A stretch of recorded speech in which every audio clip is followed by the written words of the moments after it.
Well now, look what the crows dragged in. Hello, my frightlings. Pull up close to the fire, wipe the dirt off your boots, and don't mind the smell of old straw. I'm your humble host, and this is the Weekly Frights, where true stories crawl out of the dark and sit beside you whether you invited them or not. Now, tonight's tale doesn't need a graveyard. It doesn't need a curse, and it sure doesn't need permission, because this house didn't wait for the dead to come knocking. It woke up on its own.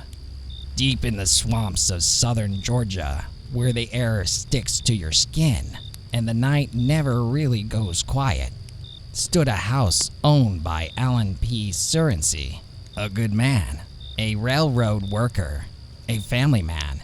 No dark rituals, no bloody history, which made what happened next so much worse. It began the way things always do. Little things. A chair scraping the floor when nobody's sitting in it. Footsteps pacing the hallway long after everyone's gone to bed. Household items vanishing, only to reappear like they've been playing a joke.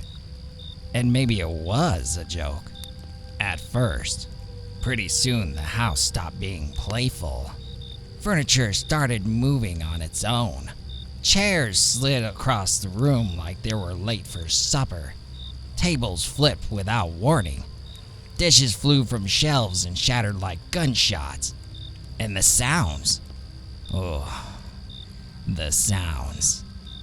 Bells ringing in empty rooms. Heavy stomping overhead when no one was upstairs. Scratching inside the walls. Slow. Patient. Deliberate. Like something was pacing. Now here's the part I love, frightlings. The Surrency Ghost didn't hide. It showed off. Visitors came from miles away. Skeptics, reporters, tough men who laughed at ghost stories. They didn't laugh for long. They watched knives sail through the air and bury themselves into tables. They saw people struck across the face by invisible hands. Hard enough to leave marks.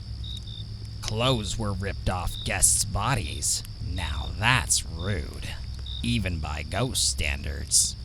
One evening, someone decided to ask the house questions. They placed a bell on the table.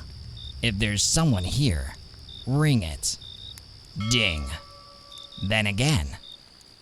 Ding, ding. And then the furniture started moving, sliding in circles around the room like someone was hurting it. And just when everyone thought it couldn't get worse, a piano began to play by itself. Keys pressing down, music filling the room. No hands, no musician, just the dead showing off their talent.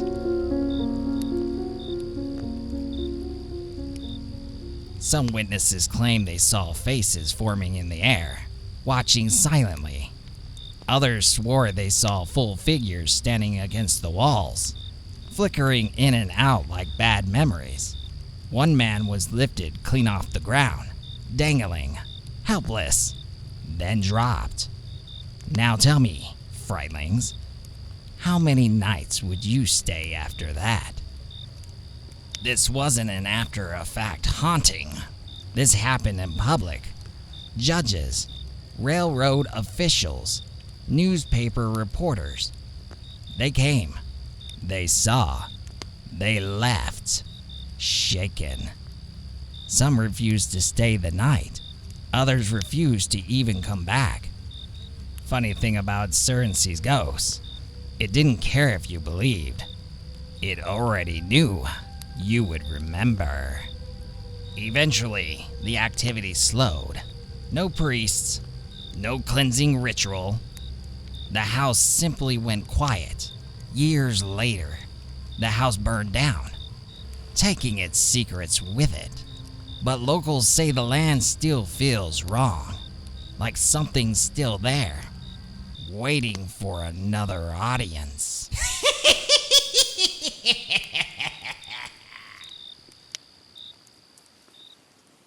Well now, frightlings, that's all the straw I've got for you tonight. If this little campfire tale made your skin crawl, don't forget to subscribe to the Weekly Frights, where every week we dig up stories that refuse to stay buried. Sleep tight, keep one eye open, and if your house starts moving furniture on its own, maybe don't ask it questions. Until next time, I'll be waiting right here in the corn.